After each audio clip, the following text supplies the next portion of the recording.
Why would I take things personal? I take it personal because as a black man, a 50-year-old man, this has nothing to do with you being a 50-year-old black man. This has anything to do with you being a defendant in this courtroom. I don't know how this stuff works. I'm new to this, so I'm 50. Okay, well, sir, hold on now. Are you okay? All right, this is case number 02-5619901. The people of the state of Michigan versus Carnell McCrary.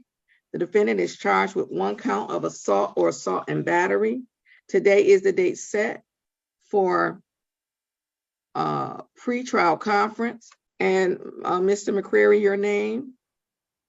Carnell Michael McCrary, ill, all lowercase, not the all caps corporation.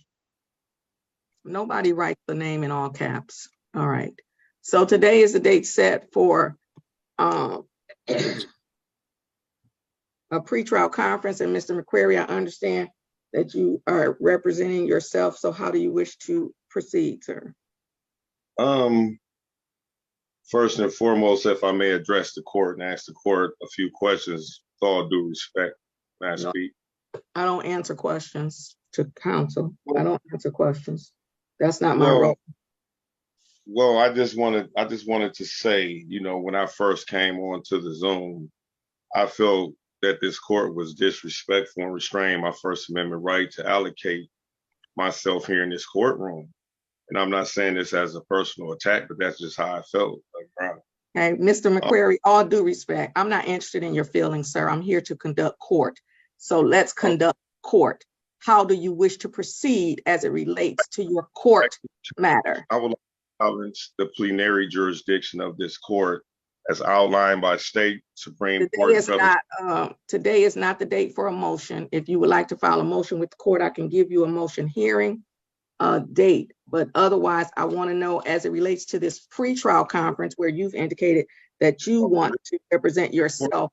It is your responsibility to understand the rules of court and how to represent yourself.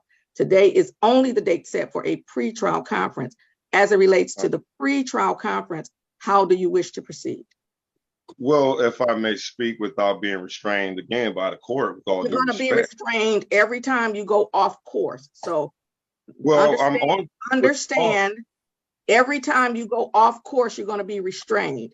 You're going to be restrained in the same way that I would restrain any other person, any other lawyer, any other person who's not coming to court and addressing the court in the way that you're supposed to address the court for the pre-trial conference. So I'm asking you, Mr. McCrary, as it relates to the pre-trial conference, how do you wish to proceed? I would like to ask that this court remove itself under MCR 2.003 for judicial bias. And once this motion is denied, anything further? Well, I would like to have it sent to the chief judge as required by the rule.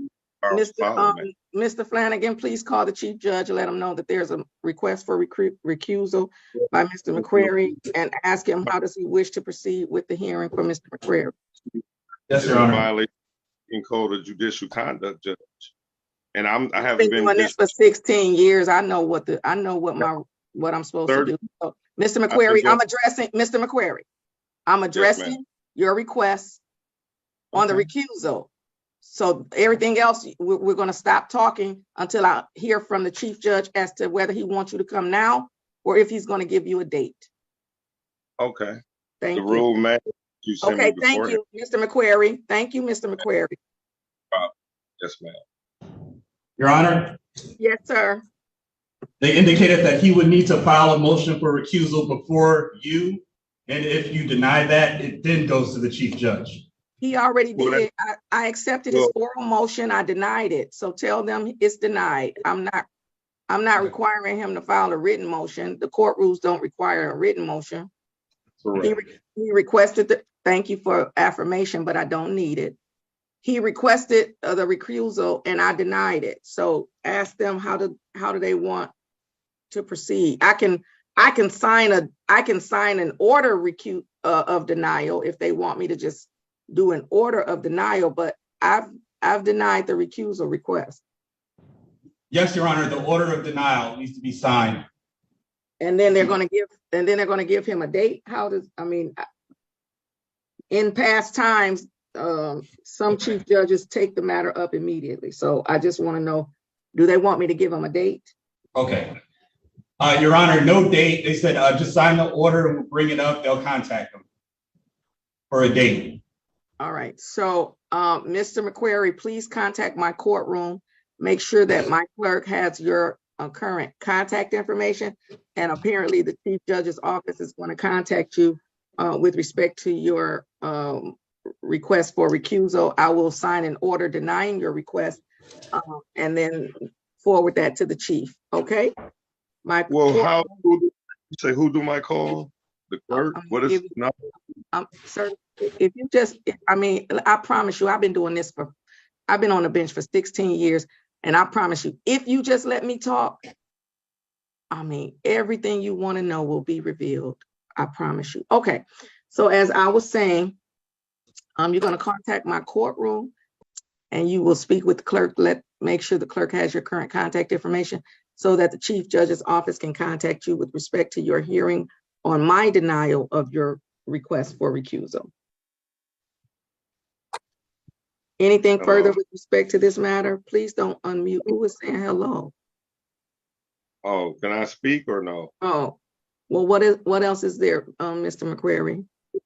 I would like to just say this, Judge. I have nothing personal with you. It's just that Mr. McQuarrie, I don't take things personally. Ms. McQuarrie, let me say something to you. So since we're talking, let's talk. If you would let the matter proceed, this is an old case. So let me just say that this case is from 2002. And maybe if you had watched my courtroom on YouTube, maybe you would have seen how these old cases from 2002 are handled. And then we could have came on here and it would have been handled the same way. However, we're going to proceed in the manner that you wish to proceed. And so I'm not going to keep going on because you've asked me to recuse myself. I have denied the recusal. You have requested an appeal. I have granted that appeal, and that concludes the matter. Is there anything further that is needed for the record? Because you don't have to tell me it's not personal. I could care less about, I don't take things personal. Why would I take things personal? I take it personal because as a Black man, a 50-year-old man. This has nothing to do with you being a 50-year-old Black man. This has anything to do with you being a defendant in this courtroom. Is there any legal thing for the record? Is there any legal matter for the record? The prosecutor's office has committed a felony against me. Okay, well, you can address that with whoever. You can address that with the appropriate parties, but I'm not. All right, so I'm going to assume that this matter, as it relates to the pretrial conference for Mr. McQuarrie, is concluded, unless there's something for the record on behalf of the people. No, Judge, thank you. All right, then, sir, you're all set. You have a great day, and you stay safe. Oh, yeah.